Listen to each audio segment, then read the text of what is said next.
जय बोलो देवादिदेव 1008 श्री भगवान महावीर स्वामी की जय जय जय। अहिंसा परमो धर्म की जय जय जय। परम पूज्य आचार्य गुरुवर श्री विद्यासागर जी महाराज की जय जय जय। परम पूज्य 108 मुनिवर श्री प्रमाण सागर जी मुनि महाराज की जय जय जय। परम पूज्य 108 मुनिवर श्री विराट सागर जी मुनि महाराज की जय जय जय। प्रभु भक्ति में लवलीन आचार्य मानतुंग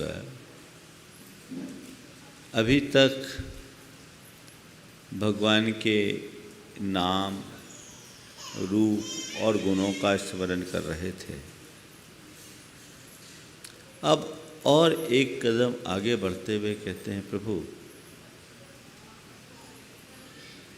मुझे आपके भीतर का जो ज्ञान दिखता है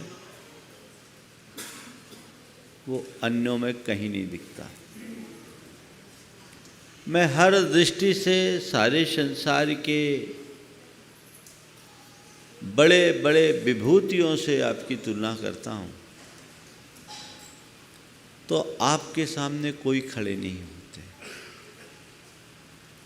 आप अद्भुत हो, अकल्पनीय हो, अनोखे हो। आपकी कोई शानी नहीं, आपकी किसी से कोई तुलना नहीं की जा सकती। आगे के 2 छंद आज जिनकी चर्चा यहाँ होनी है, इसे हमें थोड़ा व्यापक दृष्टि से समझने की जरूरत है। आचार्य मानतुंग भक्ति में लीन है और कहा जाता है कि जब कोई भक्त अपनी भक्ति में लीन होता है तो उसका इष्ट या उपास ही उसके लिए सर्वश्रेष्ठ रहता है। आचार्य मानतुंग भी भगवान ऋषभदेव की भक्ति में लवलीन हो गए तो उनके लिए ऋषभदेव के आगे दुनिया की कोई भी विभूति कुछ नहीं, वो उनके लिए सर्वोपरि हो गई। उससे आगे उन्हें कोई कुछ नहीं लगते और मानतुंग यही अभिव्यक्ति दे रहे हैं। जैसा कल मैंने कहा था कि मीरा कहती कि मेरे तो गिरधर गोपाल दूसरों न कोई। इसी तरह आचार्य मानतुंग के साथ ये स्थिति है। वे कहते हैं मेरे लिए तो केवल आप हो और आपके अलावा मुझे और कोई दिखता नहीं। औरों में भी यदि देखता भी हूँ तो केवल आपका रूप दिखता है। ये भक्ति की पराकाष्ठा है। आज उसी आधार पर कुछ मीमांसा यहाँ पर कर रहे हैं। हम पहले 2 छंद लें और फिर उन दोनों छंदों के तात्पर्य अर्थ को समझने की कोशिश करेंगे। ज्ञानम यथा त्वयि विभाति कृतावकाशम ज्ञानम यथा त्वयि विभाति कांत नैवं तथा हरिहरादिषु नायकेषु नैवं तथा हरिहरादिषु नायकेषु तेजो महामणिषु याति यथा महत्त्वम् तेजो महामणिषु याति यथा महत्त्वम् नैवं तु काचे शकले किरणाकुलेऽपि नैवं तु काच सकले किरणाकुलेऽपि मन्ये वरं हरिहरादेव दृष्टा मन्ये वरं हरिहरादय एव दृष्टा दृष्टेषु येषु हृदयं त्वयि तोषमेति दृष्टेषु येषु त्वयि किं वीक्षितेन भवता भुवि येन नान्यः वीक्षितेन भवता भुवि येन नान्यः कश्चिन्मनोहरति नाथ भवान्तरेऽपि कश्चिन्मनोहरति भवान्तरेऽपि। इन दो छंदों में आचार्य मानतुंग जो बात कह रहे हैं, यदि हम इनके शब्दार्थ को पकड़ेंगे तो ऐसा लगेगा कि आचार्य मानतुंग ने भगवान ऋषभदेव के अतिरिक्त अन्य सबकी एक प्रकार से हीनता प्रकट की है। ऊपरी तौर पर ऐसा दिखता है, पर जब हम इसके तात्पर्य अर्थ को देखेंगे तो हम ये पाएंगे कि यहाँ किसी व्यक्ति की बात नहीं है, यहाँ दर्शन और सिद्धांत की बात है। पहले दोनों छंदों का अर्थ जो हम लोग रोज पढ़ते हैं उसको हम सामने लें, फिर हम इसके तात्पर्य अर्थ के तरफ आप सबका ध्यान केंद्रित करेंगे। हे प्रभु, यथा कृतावकाशम ज्ञानम त्वयि विभाति। हे भगवान, अवकाश को प्राप्त यानी अंत को प्राप्त अनंत ज्ञान जिस तरह से आपके अंदर शोभायमान होता है, वैसा नैवम तथा हरिहरादिषु नायकेषु अन्य हरिहर आदि नायकों में वैसा ज्ञान परिलक्षित नहीं होता। उदाहरण दिया, तेजो महामणिषुयात यथा महत्तम। महामणियों में जैसा तेज दिखता है, जितना महत्व आता है, नैवम तु काच सकले किरणाकुलेपि, वैसा कांच के शकल यानी कांच के टुकड़े पर चाहे उसमें सूर्य का कितना भी रिफ्लेक्शन क्यों ना हो, वो चमक नहीं दिखती। ऊपरी तौर पर जब हम इस छंद को देखते हैं तो ऐसा लगता है कि ऋषभदेव को महामणि और बाकी को कांच के टुकड़े में कह दिया गया। यहाँ भगवान ऋषभदेव की बात नहीं है, यहाँ भगवान ऋषभदेव के द्वारा प्रतिपादित तत्व की बात है। हे प्रभु, मुझे आपका ज्ञान सर्वश्रेष्ठ लगता है और किसी को सर्वश्रेष्ठ चुनने का अधिकार सबको है। मुझे जो सर्वश्रेष्ठ लगेगा वो मैं चुनूंगा, आपको जो सर्वश्रेष्ठ लगे वो आप चुनो। अब मुझे आपका ज्ञान सर्वश्रेष्ठ लगता है, क्यों? क्योंकि जो दर्शन, जो दृष्टि आपने दी है वो अन्यों ने नहीं दी। यहाँ ज्ञान का मतलब भगवान ऋषभदेव के अंदर रहने वाला ज्ञान नहीं, अपितु उनके द्वारा प्रतिपादित तत्व ज्ञान लेना चाहिए। हे प्रभु, आपका जो दर्शन है, आपने जो तत्व दृष्टि दी है, आपने जैसा वस्तु का स्वरूप बताया है, वैसा वस्तु स्वरूप संसार में अन्य किसी दार्शनिक ने नहीं बताया। क्यों नहीं बताया? क्योंकि आपकी दृष्टि अनेकांत परक रही। आपने वस्तु के यथार्थ स्वरूप को प्रगटाया। अन्य दार्शनिकों के लिए जब मैं देखता हूँ तो वे सब वस्तु के एकांगी स्वरूप का विवेचन करते हैं। जहाँ एकांत है वहाँ अपूर्णता है और जहाँ अनेकांत है वहाँ पूर्णता है। आपने जो कहा वो समग्र विवेचना की, बाकी सब ने जो बात की वो एकांगी दृष्टि से की। उनकी बात सत्य नहीं सत्यांश रही और आपने जो बात कही वो सर्व सत्यांशों का मेल करके पूर्ण सत्य की अभिव्यक्ति के रूप में है। इसलिए मैं आपके उस अनेकांतात्मक ज्ञान से, अनेकांतात्मक दृष्टि से बेहद प्रभावित हूँ, क्योंकि जितनी अच्छी अनेकांत परक विवेचना वस्तु के स्वरूप की आपने की वो किसी ने नहीं की। दुनिया के सारे दर्शन एक तरफ और आपका दर्शन एक तरफ। आपका दर्शन इतना व्यवहारिक है, जीवन के लिए उपयोगी है कि यदि लोग उसे अपना ले तो जीवन में किसी प्रकार की झंझट ही न रहे। ये अनेकांत दर्शन है। अनेकांत का मतलब होता है समग्र दृष्टि, जो सब में समन्वय स्थापित करने की दृष्टि देता है। और एकांत का मतलब है एकांगी दृष्टि, असमग्र दृष्टि, जो व्यक्ति को किसी एक वस्तु के स्वरूप को एकांक पकड़कर उस पर ही अपना पूर्ण आग्रही बना देता है। एकांत में आग्रह है, अनेकांत में समन्वय है। जहाँ आग्रह है वहाँ कलह है, और जहाँ समन्वय है वहाँ शांति और समझौता है। प्रभु, आपका दर्शन एक अनेकांतमय दर्शन है। आपने वस्तु के स्वरूप को उस तरीके से प्रतिपादित किया।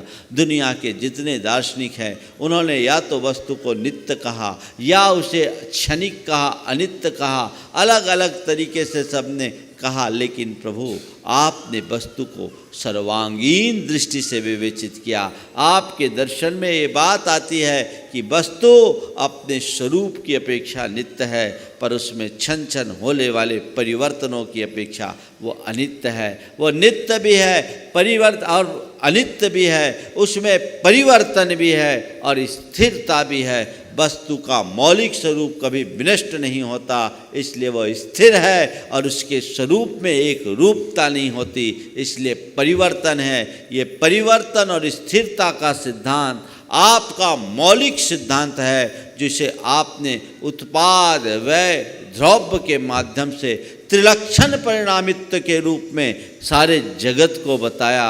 ये और कोई दार्शनिक नहीं बता पाए। इसलिए मैं आपका कायल बन गया हूं, मैं आपके ज्ञान का एकदम दीवाना बन गया हूं। आपने जो तत्व ज्ञान दिया मुझे अब पूरी तरह समझ में आ गया। जब तक आपके संपर्क और संसर्ग में नहीं आया था, आपके ज्ञान को मैंने नहीं पाया था, तब तक मेरा ज्ञान अधूरा था। जब आपके ज्ञान को मैंने पाया तो आज मुझे लगता है कि वाकई में सत्य का परिज्ञान हो गया है, और जो आपने कहा है वही सत्य है, क्योंकि आपने सब सत्यों को समन्वित करके बात की। ये अनेकांतात्मक दृष्टि के प्रति एक अभिव्यक्ति है। हम जब इस तरह से अर्थ करते हैं तो कहीं कोई बात नहीं होती। अनेकांत का दर्शन सारे दर्शनों का सिरमौर है, जो सब दर्शनों को अपने में समाने की शक्ति रखता है। अनेकांत दर्शन और एकांत दर्शन में एक अंतर है। दुनिया के जितने दर्शन है वह कहते हैं खरा सो मेरा, मेरा सो खरा। दुनिया के सारे दर्शन कहते हैं और दार्शनिक कहते हैं मेरा सो खरा। अरे भगवान आपका अनेकांत दर्शन करता है खरा सो मेरा, मेरा सो खरा और खरा सो मेरा, दोनों में बड़ा अंतर है। समझ में आ रही बात? मेरा सो खरा और खरा सो मेरा, इन दोनों में बड़ा अंतर है। मेरा को जब खरा कहेंगे तो झगड़ा होगा, और खरा से खरा सो मेरा कहेंगे झगड़े खत्म होंगे। भगवान आपका ये अनेकांतात्मक दृष्टिकोण सभी के हृदय को छूता है। मेरे हृदय को अंतस्करण से छू रखा है, और मैंने देख लिया ये दृष्टि अन्य किसी में है ही नहीं। सब एकांतवादी है, और उसी एकांत के कारण झगड़े हैं। आज आपके सामने मुझे वो अनेकांतात्मक दृष्टि प्रकट हुई, इसलिए मैं कहता हूँ जिस तरह का अनेकांतात्मक ज्ञान, जिस तरह की अनेकांतात्मक दृष्टि आपने दी है, संसार के किसी दार्शनिक ने नहीं दी, किसी दार्शनिक ने नहीं दी। मैं आज देख रहा हूँ उनको, वो उनके समकक्ष कहीं लगते ही नहीं हैं। इसलिए मैं आज आपके शरणागत हो गया हूँ। अगर मूल शब्दों के अर्थ को लेते तो अर्थ अलग होता, लेकिन हम जब तात्पर्य अर्थ लेते हैं तो अलग होता है। कई बार शब्दों का तात्पर्य अर्थ बिल्कुल ही अलग हो जाता है। एक राजा को राज खजाने में राजा को कुछ पैसों की जरूरत थी, और रुपयों की जरूरत थी, तो एक बीजक लिखा था, मकराना और खाटू के बीच खजाना भरा है। क्या लिखा था? मकराना और खाटू के बीच खजाना है। अब मकराना और खाटू में लगभग 30 किलोमीटर का अंतर है। अब 30 किलोमीटर में खजाना कहाँ खोजोगे बोलो? 30 किलोमीटर में खजाना कहाँ खोजोगे? खोजते ही रह जाओगे। शब्दार्थ तो यही है, लेकिन उसका तात्पर्य अर्थ क्या था? दूसरा था। उस राजा के राजमहल में एक तरफ मकराना का पत्थर लगा था, दूसरी तरफ खाटू का पत्थर लगा था। उस मकराना के पत्थर वाले खंबे और खाटू के पत्थर वाले खंबे के बीच में खजाना गड़ा था। निकाल लिया खजाना, निकल गया। बात समझ में आई? नहीं आई समझ में? बजाओ तो ताली। एक तरफ मकराना का खंबा, एक तरफ खाटू का खंबा, इसके बीच में खजाना। ये है तात्पर्यार्थ। तो प्रभु आपकी बातें मुझे युक्ति मत लगती है, इसलिए वो मेरे हृदय ग्राही है। आपकी बात मेरे दिल दिमाग में इस तरह से बैठ गई है कि अन्य किसी की बात अब बैठती ही नहीं। मैं अनेकांत का उपासक हूँ, मैं अनेकांत की आराधना करता हूँ, और उस अनेकांतात्मक तत्व बोध को प्राप्त कर लेने के बाद अब मुझे और कोई अच्छा नहीं लगता है। मैं आपसे पूरी तरह प्रभावित हो गया, और इस कदर प्रभावित हो गया कि अब मुझे और कोई अच्छे लगते ही नहीं। एक बात बताऊं, भगवान ऋषभ देव द्वारा प्रतिपादित जैन दर्शन को जिसने एक बार आत्मसात कर लिया, वो दुनिया के किसी दर्शन से प्रभावित नहीं हो सकता, हो ही नहीं सकता। मैं 20वीं शताब्दी के 2 उदाहरण आपको दूंगा। 20वीं शताब्दी में एक युग था जब शास्त्रार्थ हुआ करते थे विभिन्न धार्मिकों के बीच। उस समय जैनियों का आर्य समाजियों से बड़ा शास्त्रार्थ होता था। उन दिनों एक आत्मानंद जी करके आर्य समाजी विद्वान साधक थे। वे जब मरणासन थे तो कुछ चिंतित से दिखाई पड़े। उनकी शिष्य मंडली उन्हें घेरे हुए थी। शिष्यों ने कहा, गुरुदेव आप तो प्रभु का स्मरण करें, आप चिंता न करें। बोले, मुझे कोई चिंता नहीं। चिंता किस बात की? वैसे ही सन्यासी हूँ। चिंता केवल एक है, मेरे बाद जैनियों से शास्त्रार्थ कौन करेगा? मेरे बाद जैनियों से शास्त्रार्थ कौन करेगा? उनकी शिष्य मंडली में एक कर्मानंद जी नाम के बड़े विद्वान साधक थे। उनने कहा, महाराज मैं करूँगा। तू करेगा? कुछ आता जाता है सो करेगा। महाराज चप्पा चप्पा छान मारूंगा आपको, आप आशीर्वाद दें। उनने गुरु को वचन दिया, गुरु ने आशीर्वाद दिया। 1922 में अंबाला में आखिरी शास्त्रार्थ हुआ। अर्थ कर्मानंद जी के नेतृत्व में हुआ। इधर जैन विद्वानों का भी एक समूह था। जैन संघ मथुरा 84 उसका मुख्यालय था। जैन विद्वानों की ओर से पंडित राजेंद्र प्रसाद जी फिरोजाबाद से थे, पंडित जगन मोहन लाल और अन्य विद्वान भी थे। 6 दिन तक के शास्त्रार्थ में कर्मानंद जी ने जो तर्क प्रस्तुत किए, उन तर्कों के आगे जैन विद्वानों के पांव उखड़ने लगे। उनके प्रबल तर्कों के आगे जैन विद्वानों के पांव उखड़ने लगे। और 7वें दिन उन्होंने कहा कि आज शास्त्रार्थ सभा का सदा सदा को अंत होगा। एक बार की जैन विद्वान सख्ते में आ गए कि पता नहीं आज क्या कहर ढाया जाएगा, पता नहीं आज क्या कहर ढाया जाएगा।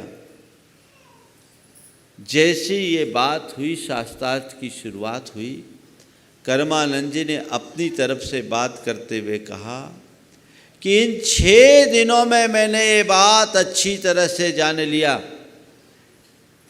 इन 6 दिनों में मैंने ये बात अच्छी तरह से जान लिया कि जैन दर्शन से श्रेष्ठ कोई दर्शन नहीं और जैन धर्म से श्रेष्ठ कोई धर्म नहीं।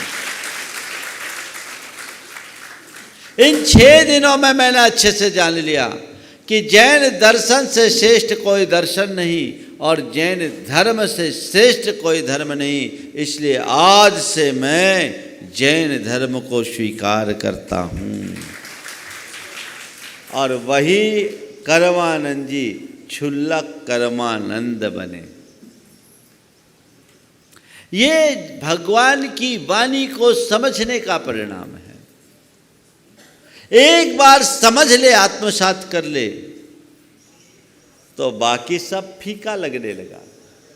इसलिए कह रहे भगवान, आपका अनेकांतात्मक तत्व ज्ञान मुझे बड़ा प्रिय लगता है और वो ज्ञान मुझे सुग्राह्य लग रहा है, वैसा ज्ञान मुझे अन्यों में नहीं दिखता।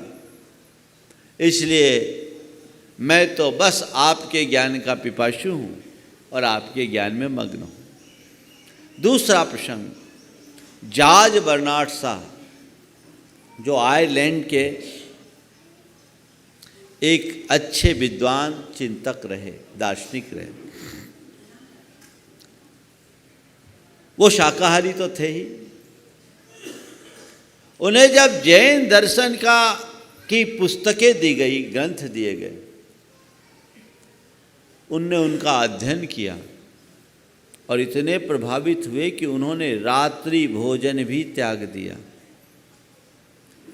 और गांधी जी के पौत्र तुषार गांधी ने उनसे जब एक इंटरव्यू लिया जो उनकी ऑटोबायोग्राफी में छपा है, तो उन्होंने बात कही, वो जैन दर्शन से इस कदर प्रभावित हो गए कि उनने कहा कि if there is reverse I wish to reborn in Jain family। ये बात समझने की है। बंधुओं, हम जो कुछ भी जानते हैं, यदि उसकी तह में जाएं तो हमें बहुत कुछ जानने को मिल सकता है। तो कह रहे प्रभु, आपके ज्ञान के समकक्ष यानी आपके दर्शन के समकक्ष मुझे और कोई दर्शन दिखता नहीं। मेरी दृष्टि में आपका दर्शन सर्वश्रेष्ठ दर्शन है, क्योंकि आप अनेकांत दर्शन के हिमायती हैं और आप अहिंसा का मार्ग बताते हैं। अनेकांत ही एक ऐसा दर्शन है जो सारे संसार को एक सूत्र में पिरो सकता है, जहां केवल अपनी बात नहीं, सामने वाले की बात का भी आदर हो। अनेकांत और एकांत को 2 शब्दों से जाना जा सकता है, एक ही और भी। ही यानी एकांत, भी यानी अनेकांत। ही यानी बस जो है मैं ही हूं, मेरा ही सही, मैं ही सही, जो मैंने कहा वही। ये क्या है? इस भाषा का परिणाम क्या है? क्या है? बोलो। किसी बात में कोई व्यक्ति अड़ जाए तो क्या होता है? अड़ने वाला लड़ता है ना? जहां अड़ोगे वहां लड़ोगे। मैं ही, मैं ही, मैं ही, मैं ही, यह एकांत। और दूसरा है भी, मैं भी, तुम भी, वह भी, यह भी, सब भी है अनेकांत। जहां केवल अपनी ही बात का आग्रह हो एकांत, और जहां अपनी बात के साथ सामने वाले का आदर हो अनेकांत। भगवान आपका दर्शन अनेकांत दर्शन है, जो सबका आदर करने की पाठ पढ़ाता है, आदर करने का पाठ पढ़ाता है। अपनी जगह मैं सही, और उसकी जगह वो सही। जिसे मैं सही समझता हूँ वो किसी की दृष्टि से गलत भी हो सकता है, और जिसे मैं गलत समझता हूँ वो किसी की दृष्टि से सही भी हो सकता है। इसलिए केवल अपनी बात का आग्रह रखना कतई उचित नहीं। अनेकांतात्मक दृष्टि रखो, अपने मन से पूछो क्या होता है, हमारा अपना एटीट्यूड क्या होता है। हर व्यक्ति अपनी बात को ही सही मानता है और अपनी ही बात को सामने वाले को थोपना चाहता है कि सामने वाले की बात को भी स्वीकारने की गुंजाइश रखता है।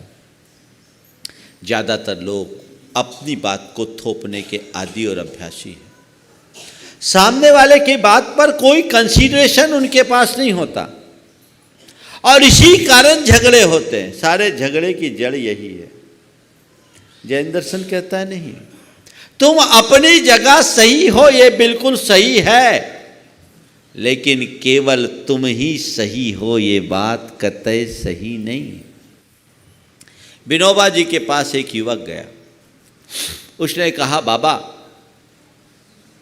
पता नहीं लोग मेरी बात को क्यों नहीं मानते, जबकि मैं जो कहता हूं बिल्कुल सही कहता हूं। लोग मेरी बात को क्यों नहीं मानते पता नहीं, जबकि मैं जो कहता हूं बिल्कुल सही कहता हूं। विनोबा जी ने कहा, अच्छा तुम इस बात पर कायम हो कि तुम जो कहते हो वही सही होता है? क्या तुम इस बात पर कायम हो कि तुम जो कहते हो वही सही होता है? बोले हाँ, मैं जो कहता हूं वही सही है। तो विनोबा जी ने सवाल किया, ये बताओ हिमालय किधर है? आप लोगों से पूछो तो क्या उत्तर होगा? बहुत सारे स्टूडेंट दिख रहे हैं आज। हिमालय किधर है बोलो तो क्या है उत्तर? नॉर्थ में है ना, उत्तर में है। एक स्वर में बोलो, इतने लोग बैठे हैं। किधर है हिमालय? उत्तर में है ना? हिमालय उत्तर में है, इसमें कोई संशय, कोई डाउट है? बिल्कुल नहीं ना। हिमालय उत्तर में ही है ना? बोलो पक्का? लॉक कर दूं? हिमालय उत्तर में ही है। सबका उत्तर है ना? हिमालय, जोर से बोलो हिमालय। और यही सवाल किसी चीन के आदमी से करे तो क्या हो गया? ये सवाल चीन के आदमी से करे तो हिमालय कहाँ होगा? बोलो कहाँ होगा? तो हिमालय उत्तर में ही है। ये उत्तर सही है या गलत? बोलो क्या हो गया?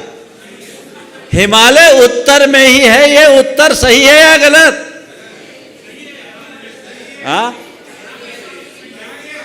हाँ, अब लगा रहे यहाँ के हिसाब से सही है।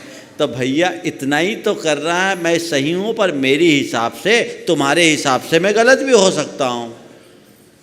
इतनी सहिष्णुता आ जाए, इतनी सी सहिष्णुता आ जाए, सारी झंझट मिट जाए। भगवान ऋषभदेव का अनेकांत दर्शन यही बताता है। भारत की अपेक्षा तो हिमालय उत्तर में ही है, इसमें कोई संशय नहीं है। पर हिमालय केवल भारत का नहीं है, चीन के दक्षिण में है, इसे भी हमें स्वीकारना पड़ेगा। वो हमें स्वीकारना होगा। कोई किसी का पिता है तो उसमें कोई डाउट है? पिता तो पिता ही होगा, है ना? ऐसे हैं जहाँ 3 पीढ़ी एक साथ है किसी के यहाँ इस सभा में, पिता भी हो, पुत्र भी हो, पोता भी हो। कोई है तो खड़े हो जाओ, थोड़ा एक प्रयोग करता हूँ यहाँ उपस्थित में। 3 पीढ़ी जिनके खड़े, आ जाओ आगे आ जाओ। पिता पुत्र पोता तीनों आ जाओ, एक दूसरे के साथ खड़े हो जाओ। देखो एक बहुत अच्छी बात दिखाता हूँ। थोड़ा बोलने लायक पोता होता तो और अच्छा रहता। चलो हाँ, आ जाओ, पोती भी चलेगी, ऐसा कुछ नहीं, जो बोल सके। आ जाओ, तीनों खड़े हो जाओ एक साथ। वहीं खड़े हो, वहीं सामने खड़े हो।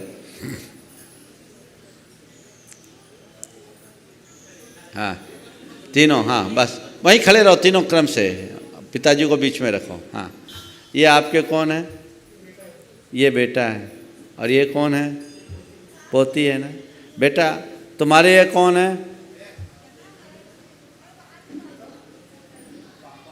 ये पापा है ना तुम्हारे? हाँ, ये पापा है। तो तुम अपने पापा को क्या बोलते हो? पापा बोलते हो? माइक दो उसको। देखिए अभी पूरा अनेकांत का रहस्य खुल जाएगा यहीं सामने सामने। क्या बोलते हो अपने पापा को? पापा बोलते हो ना? माइक पे बोलो, क्या बोलते हो? पापा। पापा बोलते हो। और तुम्हारे दादा तुम्हारे पापा को क्या बोलते हैं? बेटा बोलते हैं? पापा। पापा, दादा भी पापा बोलते हैं। दादा तो पापा, पापा दादा को पापा बोलते हैं। दादा तुम्हारे पापा को क्या बोलते हैं? बेटा बोलते हैं ना? हाँ, बेटा बोलते हैं। देखो अब ये है जो अपने पिता का बेटा है और अपनी बेटी का पिता है ना? एक ही व्यक्ति पिता भी है और पुत्र भी है। कभी अपनी दादा से इस बात के लिए झगड़ा करी कि पापा, मेरे पापा को पापा बोलो, बेटा मत बोलो? कभी बोला क्या? कभी कोई पोता नहीं झगड़ता। एक छोटा सा बच्चा भी जानता है कि ये मेरे पापा है और ये उनके पापा, उनके बेटे हैं। रोजमर्रा के जीवन में ये बात अनुभव में आती कि नहीं आती? और जीवन के सारे व्यवहार को हम परस्पर सापेक्ष दृष्टि से ही समझते हैं, स्वीकारते हैं, तब हमारा व्यवहार फलीभूत हो पाता है। यदि हम इतनी सहिष्णुता अपने सब व्यवहारों में ले आए तो झगड़े ही खत्म हो जाएंगे, किसी तरह की बात नहीं रहेगी। बस यही अनेकांत है जो मुझे आपको समझाना था। बैठ जाएं। एक का पिता तो एक का पुत्र, किसी का पिता किसी का पुत्र, सब कुछ सापेक्ष है और हमें सापेक्षिक दृष्टि से ही चीज़ों को समझना चाहिए। वस्तु स्वरूप के विषय में जब हम विचार करते हैं तो हम जब अपने शरीर के विभिन्न रूपों को देखते हैं तो लगता है हम में पल पल कितना परिवर्तन हो रहा है, पर अपनी स्मृतियों और अनुभूतियों पर दृष्टि देते हैं तो लगता हम वही हैं। तो हम में दोनों रूप एक साथ दिखता है।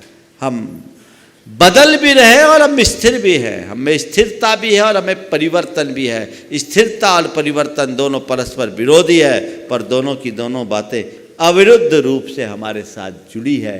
और यही बात संसार के हर वस्तु के साथ लागू होती है। तो भगवान आपने ऐसा अनेकांतात्मक दर्शन हम सबको दिया, उस दर्शन को समझ लेने के कारण अब हमें और किसी का दर्शन पसंद नहीं आता। अब मुझे और किसी की बात रुचती नहीं। मैं आपके इस अनेकांतात्मक तत्व ज्ञान से बेहद प्रभावित हूं। मेरी अब किसी की और रुचि नहीं। मुझे लगता है कि जीवन का सार और निचोड़ आपने दे दिया, अब मुझे और किसी से प्रयोजन नहीं। और भगवान एक बात और मुझे समझ में आ रही है, अच्छा हुआ कि आपको पढ़ने के पहले मैंने अन्यों को पढ़ लिया।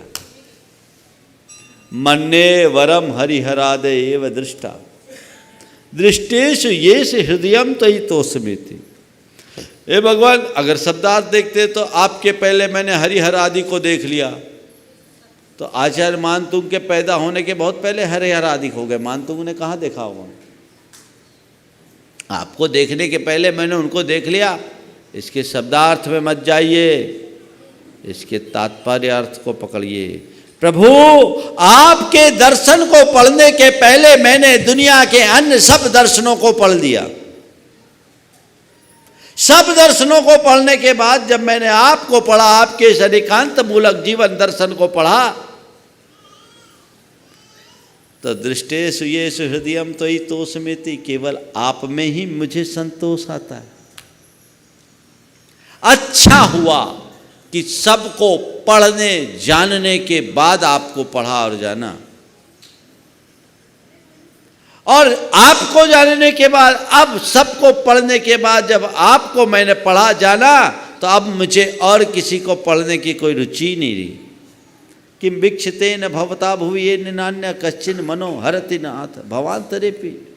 हे भगवान, आपको पढ़ लेने के बाद अब मैं आपसे इतना प्रभावित हो गया, इस कदर प्रभावित हो गया, मेरा कंसेप्ट पूरी तरह क्लियर हो गया, और केवल इस जन्म के लिए नहीं, जन्मांतरों में भी मैं अब इधर उधर नहीं देखूंगा। मुझे आपका दर्शन इतना प्रिय प्रतीत हो रहा है, मैं उस तत्व दर्शन का अनुयायी हूं। ध्यान रखें, व्यक्ति की कभी आलोचना नहीं होती और न कभी करना चाहिए, पर सिद्धांतों की समीक्षा हमेशा होती है, सिद्धांतों की मीमांसा हमेशा होती है। यहां आचार्य मानतोंगा सिद्धांत की समीक्षा कर रहे हैं, और जब तक सिद्धांतों की समालोचना नहीं होगी, नवनीत हमारे हाथ में नहीं आएगा। बिना मंथन के नवनीत नहीं आता। और हमारे यहाँ तो कहते हैं कि हमारा किसी से पक्षपात नहीं, किसी से द्वेष नहीं। पक्षपात तो न में वीरे न द्वेष कपिलादिषु युक्तिमत वचनम यस्य तस्य कार्यम परिग्रह। भगवान, मेरा आपके प्रति कोई विशेष अनुराग नहीं, और अन्यों के प्रति मेरे मन में कोई द्वेष नहीं। जिसके वचन युक्ति पूर्ण है वो मुझे स्वीकार है। आपकी बात युक्तिपूर्ण दिखती है, इसलिए मैं आपकी बात से प्रभावित हूं, उसे आत्मसात करता हूं, वो मुझे रुचिकर लगती है। और अच्छा हुआ मैंने सबको पढ़ने के बाद आपको पढ़ा। देखो, तुलनात्मक अध्ययन हमारे लिए बहुत अच्छा होता है। जब तक हम किसी को तुलनात्मक तरीके से नहीं समझेंगे, नहीं जानेंगे, तब तक हम निष्कर्ष तक नहीं पहुंच पाएंगे। आपको पढ़ने के पहले अगर औरों को नहीं पढ़ा होता तो मन में एक खटका लगा होता, थोड़ा उसको भी जान लूँ, उसको भी जान लूँ, उसको भी जान लूँ। लेकिन सब दर्शनों को छानने के बाद जब मैंने आपको देखा और उससे तुलना की, तो मुझे अलौकिक लगा, विलक्षण लगा। मुझे लगा इससे अच्छा जीवन का और कोई दर्शन ही नहीं है जो हमारी आत्मा का उत्कर्ष करा दे। मैं अब किसी को और देखने को राजी नहीं। बंधुओं, व्यक्ति नहीं, यहाँ सिद्धांत की बात है। जैन दर्शन में तो व्यक्ति को कोई महत्व दिया ही नहीं गया, गुणों को महत्व दिया गया। आप लोग मेरी भावना में कहते हैं, जिसने राग देश कामादि जीते सब जग जान लिया, सब जीवों को मोक्ष मार्ग का निष्प्रह हो उपदेश दिया। बुद्ध, वीर, शिव, हरिहर, ब्रह्मा, या उसको स्वाधीन कहो, भक्ति भाव से प्रेरित हो, यह चित्त उसी में लीन रहे। कोई भी नाम ले लो, किसी का बुद्ध कहो, वीर कहो, शिव कहो, हरि कहो, हर कहो, ब्रह्मा कहो, सब स्वीकार। बस हमारा उपास्य, हमारा आराध्य कौन?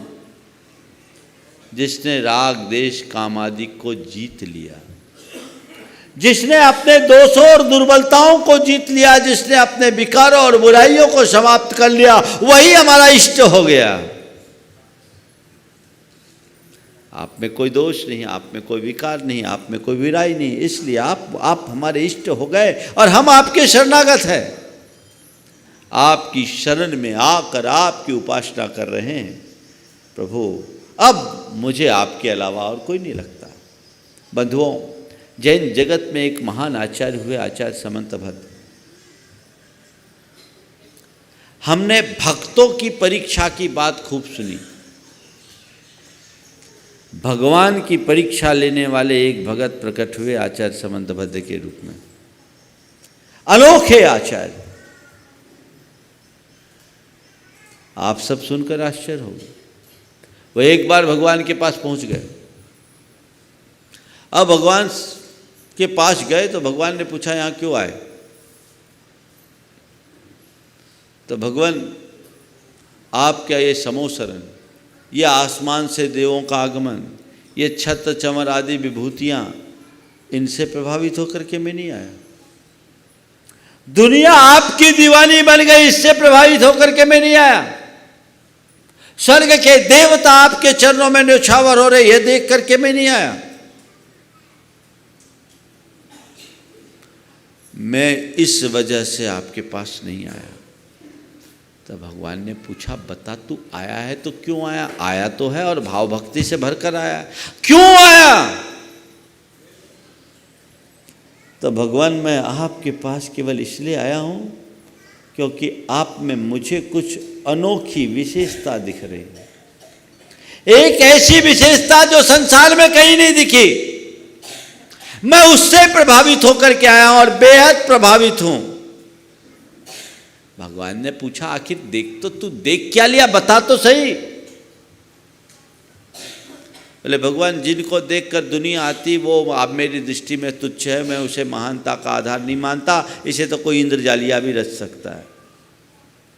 मैं आपके शरण में केवल इस वजह से आया हूं कि आपके दोष और आवरण का अभाव हो गया, आप में कोई दोष शेष नहीं है, आप में अज्ञानता का लेश नहीं है। संसार के हर प्राणी में कोई ना कोई दोष है, कोई ना कोई दुर्बलता है। आप दोष और दुर्बलता से मुक्त होकर वीतराग हो गए हो, इसलिए मैं आपकी शरण में आया हूं। हम उसी वीतरागता के उपासक हैं। आचार्य मानतुंग उसी आदर्श को प्रस्तुत कर रहे हैं। वो आदर्श हमारे हृदय में उद्घाटित हो, हम उस वीतरागता के पथ पर अपने आप को आगे बढ़ाने की कोशिश करें तो हमारा जीवन धन्य होगा। तो ये कह रहे, मन्ने वरम हरिहरादेव दृष्टा दृष्टेषु येषु हृदयम तो तई तो समेति। अब सबको पढ़ने के बाद जब आपको पढ़ा, तब अन्यों को पढ़ने की कोई रुचि मेरे अंदर नहीं है। मैंने अपने आत्मा के स्वरूप को ठीक तरीके से जान लिया, मैंने जगत और जीवन की व्यवस्था को जान लिया। आपका अनेकांत वर्ग दर्शन और अहिंसा मूलक आचार मुझे बेहद अच्छा लगता है और अब मैं जीवन में कभी इसे भूलूंगा नहीं। इस भाव में तो है ही, अगले भवांतरों में भी इसे कभी भूल नहीं सकूंगा। जन्म जन्मांतरों तक इसी का अनुकरण करते हुए मैं अपने आप को आगे बढ़ाना चाहता हूँ। प्रभु, आप मेरे इष्ट हो, आप मेरे उपास्य हो, आप ही मेरे आराध्य हो और आपका सिद्धांत और आपका दर्शन ही मेरा परम ध्येय है। बस मैं उसका अनुकरण करते हुए आगे बढ़ता जा रहा हूँ, आगे बढ़ता जा रहा हूँ, आगे बढ़ता जा रहा हूँ। ये कहकर आज विराम लूँगा। बोलिए परम पूज्य आचार्य गुरुवर श्री विद्यासागर जी महाराज।